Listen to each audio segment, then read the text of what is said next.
Hello everyone and welcome back to my channel. I am Bert the Stormtrooper. I am doing a comprehensive review series of Optimus Prime figures called That's Just Prime. I also review other Transformers, lots of G1 stuff, as well as Teenage Mutant Ninja Turtles, Ghostbusters, GoBots, and pretty much any other toy that may jump out at me.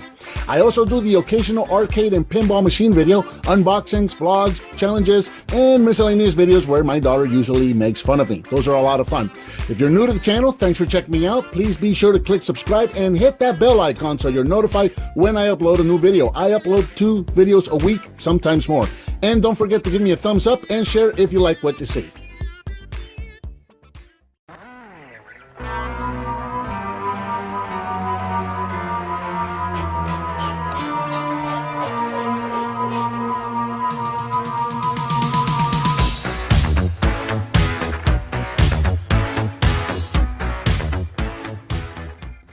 Hey guys, Bert the Stormtrooper here, and I'm going to make a quick video this morning. It's kind of like a mod tutorial guide for the Spirit Halloween Pack. This is the one that I built for my daughter last year, and this year a lot of the pictures and videos have been getting out on it, and I've been getting a lot of questions about what I did. So everything that I've done so far on this thing has been a very low budget upgrade that has gone a very long way, and people just love this pack. So just kind of show you real quick what I did, and you know, where you can get some of the things and that kind of stuff. So just starting cosmetically, I took the whole thing apart. Whatever stickers I could safely remove without destroying them, I did. The ones that I could not safely remove, I masked very carefully. Took the back off, took the electronics out, and I think these cables did not come out, so I had to mask them. If I remember correctly, it's been a year. But anyway, and then I just painted the whole thing a flat black. It's either a flat black or a semi-gloss, but I used the paint that's paint and primer. That's what I used on this. And then I went back and I did all the weathering by dry brushing with silver spray paint. Just kind of spray it into a piece of cardboard. Use a house brush and just kind of dry brush it, and then just did that, and that did all the weathering on the edges and that kind of thing. So then from there, the lenses, I took these off, and you know, out of the box, these are clear. So I took them out, and then I just used a red Sharpie. But I did it on the inside. If you do it on the outside, it'll rub off, and you can see the streaks. If you do it from the inside and you paint them red with a Sharpie from the inside, when you put them back on, you don't see the streaks. It looks even, and then since they're on the inside, you never touch them, so they're never going to rub off. So that's what I did there.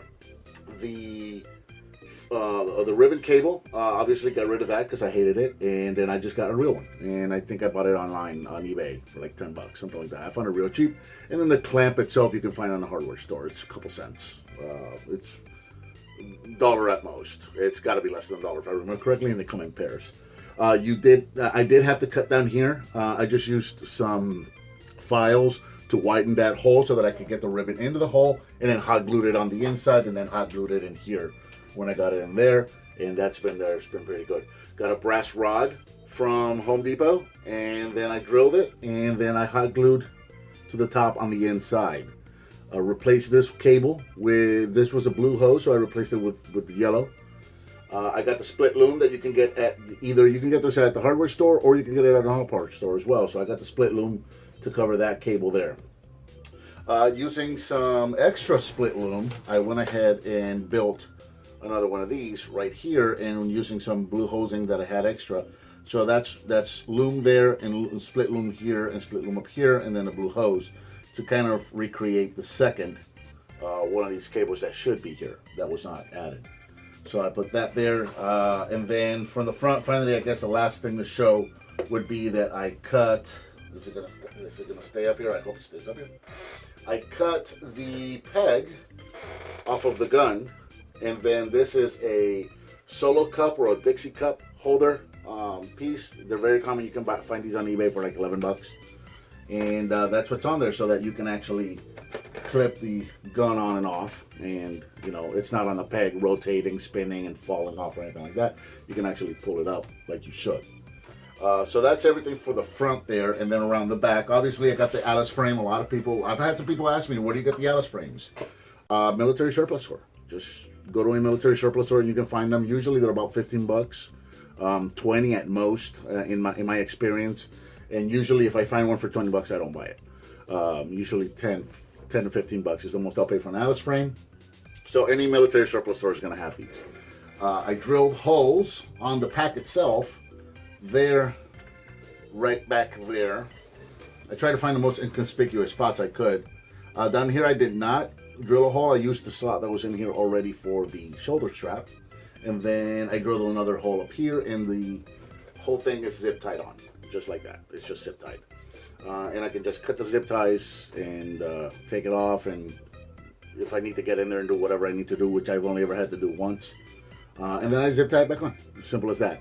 I do plan on replacing the back of this. The backing is still the original cardboard backing with the felt on it and the flap. It's like that for a reason. I'm going to get into that in a moment. But eventually I'm probably going to replace that and make a new back for it and just cut one out of wood and put that there. So now let's talk about electronics. A lot of people have been asking me about that, where to get them, what did I do, what did I use, etc. So my electronics are out now. I think I turned them off.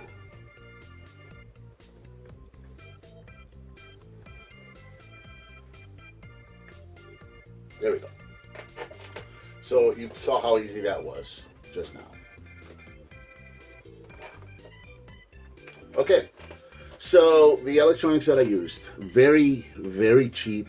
If you're on a budget, this is going to work fantastic for you. This is a Velleman MK107 LED chaser kit. As I am recording this video, I've got my computer screen open in front of me right here, and I'm looking at Amazon, which is where I ordered these from. I ordered these from Amazon, and they are currently on Amazon for $11.19 with Prime free shipping. So 12 bucks for an electronic kit. Now what this is, let me pull this out.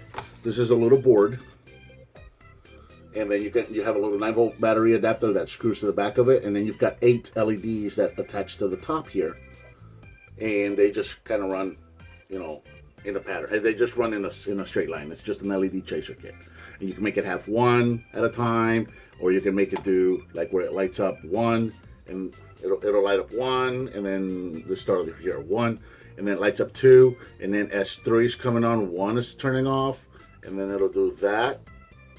So you can do that pattern, or you can turn on multiples. Eventually you can just press and hold the button until they all light up, and then wait until the very last one and then release it. So then instead of one light going around, it looks like it's all the lights are lit, but one is turning off at a time. You can kind of play around with stuff like that. So that's what it looks like. These are 12 bucks on Amazon. And so the way that I have that done, obviously I did not use these LEDs. These are the LEDs that come with it, which are just regular run-of-the-mill LEDs, okay? And so I did not use those, and I did not put them on the board either. So what I did is I built the entire board, minus the LEDs and the 9-volt adapter. Instead, I run wire from those, however much length I'll need, okay? And then I put a light, you know, obviously 1 over each cyclotron, and then I put 4 up here. So now the way I did that, the original electronics for this pack are still in there. I left them in there. Those are untouched.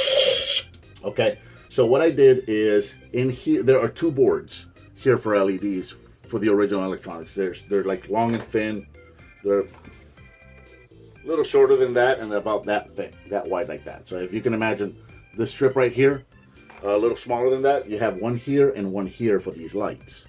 Okay, so what I did is I buy these LEDs also from Amazon. And these are 10mm super bright LEDs. You can get them in different colors. These are whites. I usually get whites and reds is what I get. And again, as I'm recording this, I'm looking at them on Amazon, and a pack of 50, which is what this is $10 with free Prime shipping. On Amazon, as of the time of this recording, you get 50 of these things. So, you know, again, I get whites and I get reds. And I don't know if I've ever ordered blues. Maybe I have. But anyway, you have lights forever. All right, so the way I put it all together, again, the board itself, right above, if you're familiar with these packs, you know that there is a battery holster right there's probably not going to show because of the lighting and all that. This is not exactly a studio, but all right, so that's the battery pack for the pack. Then right above that is a perfect spot where that Velleman board fits. So that board is hot glued right up there, and I can just reach in here and hit the buttons. You saw me turn them on a minute ago. And so then I run the length of wire for the 9-volt adapter, and the 9-volt adapter sits right here next to the battery adapter for the pack itself. And then for the LEDs, I ran the wire with the LEDs down to where I needed them. So the way I did that, so the way I ran the lights are, if you're looking at the pattern, it's 1, 2, 3, 4, 5, 6, 7, 8. So 2, 4, or rather it's 1, 3, 5, 7, and then 2, 4, 6, 8. It's the way they're running, and then I press and hold the button long enough for 1 and 2 to light up, and right before 1 goes out, I release the button. So you can kind of see him jumping back and forth. It's not exactly movie accurate, but it's pretty close. And it looks really good on this pack. And again, you know, for $12, you can't go wrong with that. So now on the boards that are already on there, I took my LEDs and I just hot glued them to the tip of the boards, which places the lights right underneath the lenses. Like, perfect where they need to go. And then those are also hot glued in place. Super simple. And then again, like you saw earlier, I left the electronics in here so that you still have the function for the button. And it'll still do that. It's actually still running by pattern underneath that. You just can't see it because of all the flashing.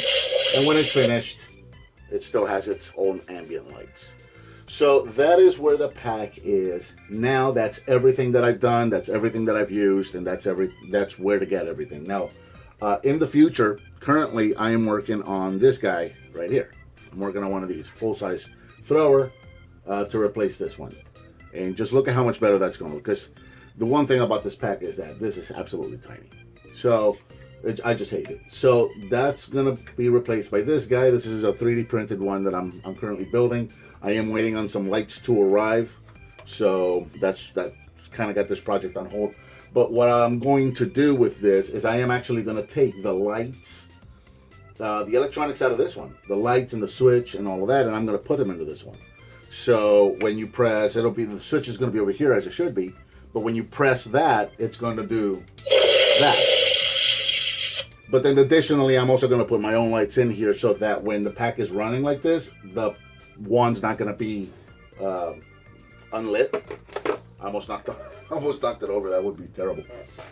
So anyway, so that when the pack is not running or it's ambient like it is now, the thrower is still going to have its own ambient lights on there. So it'll have like the body light, the power bar is going to be lit, the hat's going to be lit. So that's just all going to run off a circuit on this switch right here. So you can flip that switch, the thrower will be on, the lights will be on, these lights will be on, and then you'll press that button, and then the whole pack will do. So that's coming in the future for this thing. These things are always in a work in progress. These LED kits are really handy. This is what I used on my pack up there for years and years and years. Actually, I think this kit came out of that pack. This kit, and then I have an RGB homemade pack over here that's got another kit that was originally in my pack. And that's where those came from. And then I have another one of these in the Kenner pack, and you see on the wall back there. So these are very handy. So I hope I've covered everything. I think I've covered all of the questions that I've been asked at least. So if there are, if you have any more questions about this, just send me a message on Facebook like everybody's been doing, or leave me a comment in the video and I'll address it. I just decided to make a video because I've been getting so many questions that it's, rather than just answering, I'm like, you know what, I can just make a video and answer everybody's questions. And so hopefully I've done that. So as always, leave me a comment, give me some thumbs up, subscribe, hit that bell over here so you know when I'm making a video.